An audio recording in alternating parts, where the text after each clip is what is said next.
स्वयं विचार कीजिए।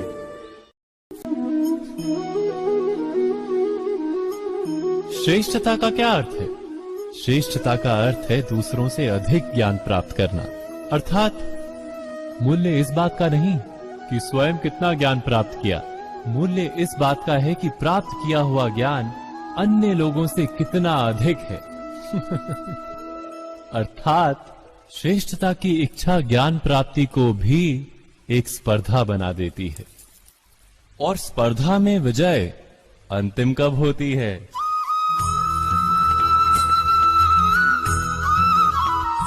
कुछ समय के लिए तो श्रेष्ठ बना जा सकता है, किंतु सदा के लिए कोई श्रेष्ठ नहीं रह पाता। फिर वही असंतोष, पीड़ा और संघर्ष जन्म लेता है। किंतु श्रेष्ठ बनने के बदले यदि उत्तम बनने का प्रयत्न करें तो क्या होगा? उत्तम का अर्थ है कि जितना प्राप्त करने योग्य है वो सब प्राप्त करना, किसी से अधिक पाने की इच्छा से नहीं, मात्र आत्मा की तृप्ति हेतु कुछ प्राप्त करना। उत्तम के मार्ग पर किसी अन्य से स्पर्धा नहीं होती, स्वयं अपने आप से स्पर्धा होती है। अर्थात उत्तम बनने का प्रयत्न करने वाले को देर अबेर सारा ज्ञान प्राप्त हो जाता है, बिना प्रयत्न के ही वो श्रेष्ठ बन जाता है। किंतु जो श्रेष्ठ बनने का प्रयत्न करता है वो श्रेष्ठ बने या ना बने, उत्तम कभी नहीं बन पाता।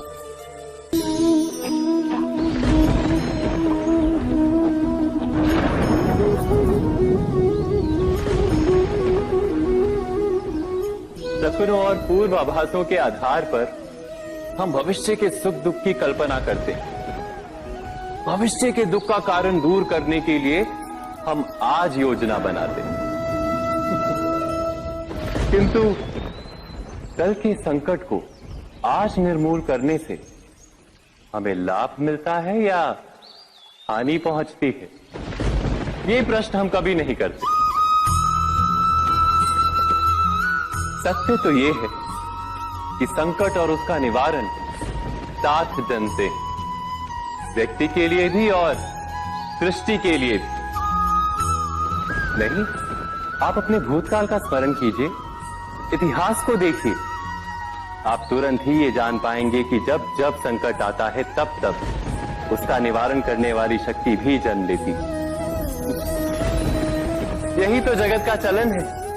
वस्तुतः संकट ही शक्ति के जन्म का कारण है। प्रत्येक व्यक्ति जब संकट से निकलता है तो एक पद आगे बढ़ा होता है, अधिक चमकता है, आत्मविश्वास से अधिक भरा होता है, न केवल अपने लिए अपितु विश्व के लिए भी। क्या ये सत्य नहीं? वास्तव में संकट का जन्म है एक अवसर का जन्म, अपने आप को बदलने का, अपने विचारों को ऊंचाई पर करने का अवसर, अपनी आत्मा को बलवान और ज्ञान मंडित बनाने का अवसर। जो ये कर पाता है उसे कोई संकट नहीं होता, किंतु जो ये नहीं कर पाता वो तो स्वयं एक संकट है विश्व के लिए। विचार कीजिए।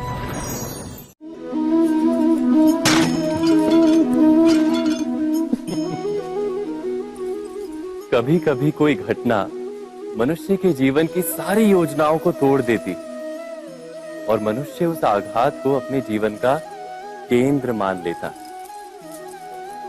पर क्या भविष्य मनुष्य की योजनाओं के आधार पर निर्मित होते हैं? नहीं। जिस प्रकार किसी ऊंचे पर्वत पर सर्वप्रथम चढ़ने वाला उस पर्वत की तलाई में बैठकर जो योजना बनाता है, क्या वही योजना उसे उस पर्वत की चोटी तक पहुंचाती है?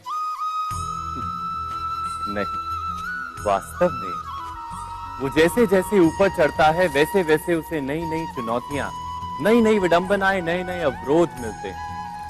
प्रत्येक पद पर वो अपने अगले पद का निर्णय करता है। प्रत्येक पद पर उसे अपनी योजनाओं को बदलना पड़ता है। कहीं पुरानी योजना उसे खाई में ना ढकेल दे।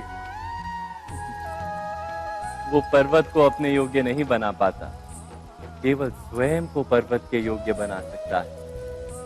क्या जीवन के साथ भी ऐसा ही नहीं? जब मनुष्य जीवन में किसी एक चुनौती को, एक अवरोध को अपने जीवन का केंद्र मान लेता है, अपने जीवन की गति को ही रोक देता है, तो वो अपने जीवन में सफल नहीं बन पाता और ना ही सुख और शांति प्राप्त कर पाता। अर्थात जीवन को अपने योग्य बनाने के बदले स्वयं अपने को जीवन के योग्य बनाना ही सफलता और सुख का एकमात्र मार्ग नहीं। स्वयं विचार कीजिए।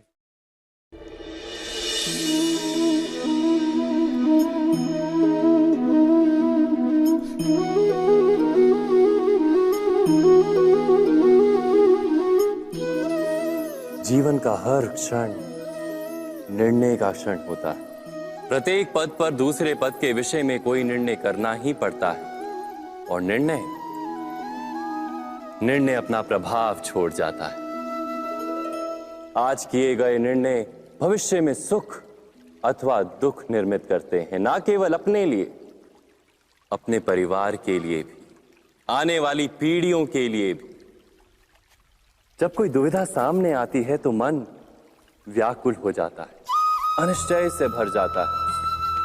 निर्णय का वो क्षण युद्ध बन जाता है और मन बन जाता है युद्ध भूमि। अधिकतर निर्णय हम दुविधा का उपाय करने के लिए नहीं, केवल मन को शांत करने के लिए लेते हैं। पर क्या कोई दौड़ते हुए भोजन कर सकता है? नहीं। तो क्या युद्ध से जूझता हुआ मन कोई योग्य निर्णय ले पाएगा? वास्तव में शांत मन से जब कोई निर्णय करता है तो अपने लिए सुखद भविष्य बनाता है, किंतु अपने मन को शांत करने के लिए जब कोई निर्णय करता है तो वो व्यक्ति भविष्य में अपने लिए कांटों भरा वृक्ष लगाता है। स्वयं विचार कीजिएगा।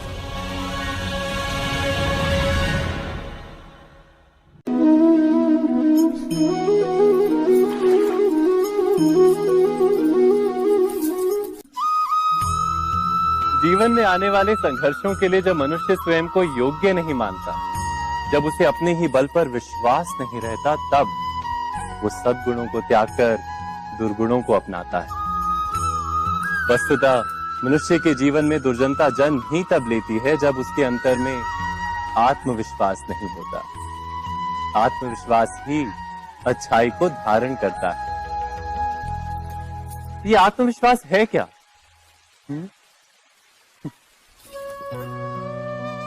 जब मनुष्य ये मानता है कि जीवन का संघर्ष उसे दुर्बल बनाता है, तो उसे अपने ऊपर विश्वास नहीं रहता। वो संघर्ष के पार जाने के बदले संघर्ष से छूटने के उपाय ढूंढने लगता है। किंतु जब वो ये समझता है कि ये संघर्ष उसे अधिक शक्तिशाली बनाते हैं, ठीक जैसे व्यायाम करने से देह की शक्ति बढ़ती, तो प्रत्येक संघर्ष के साथ उसका उत्साह बढ़ता है। अर्थात आत्मविश्वास और कुछ भी नहीं, मन की स्थिति, जीवन को देखने का दृष्टिकोण मात्र है। और जीवन का दृष्टिकोण तो मनुष्य के अपने वश में होता है। स्वयं विचार कीजिए।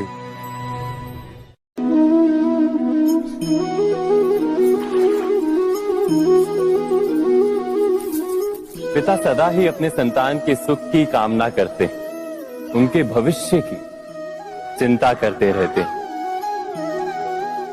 इसी कारणवश सदा ही अपने संतानों के भविष्य का मार्ग स्वयं निश्चित करने का प्रयत्न करते रहते हैं। जिस मार्ग पर पिता स्वयं चला है, जिस मार्ग के कंकर पत्थर को स्वयं देखा है, मार्ग की छाया, मार्ग की धूप को स्वयं जाना है, उसी मार्ग पर उसका पुत्र भी चले, यही इच्छा रहती है हर पिता की। निस्संदेह उत्तम भावना है ये, किंतु 3 प्रश्नों के ऊपर विचार करना हम भूल ही जाते हैं। कौन से प्रश्न? प्रथम प्रश्न, क्या समय के साथ प्रत्येक मार्ग बदल नहीं जाते? क्या समय सदा ही नई चुनौतियों को लेकर नहीं आता? तो फिर बीते हुए समय के अनुभव नई पीढ़ी को किस प्रकार लाभ दे सकते हैं? दूसरा प्रश्न, क्या प्रत्येक संतान अपने माता पिता की छवि होता है? हाँ, संतानों को संस्कार तो अवश्य माता पिता देते हैं, किंतु भीतर की क्षमता तो ईश्वर देते हैं। तो जिस मार्ग पर पिता को सफलता मिली है, विश्वास है कि उसी मार्ग पर उसकी संतानों को भी सफलता और सुख प्राप्त होगा। तीसरा प्रश्न, क्या जीवन के संघर्ष और चुनौतियां लाभकारी नहीं होती? क्या प्रत्येक नया प्रश्न एक नए उत्तर का द्वार नहीं खोलता? तो फिर संतानों को नए नए प्रश्नों, संघर्षों और चुनौतियों से दूर रखना, ये उनके लिए लाभ करना कहलाएगा या हानि पहुंचाना?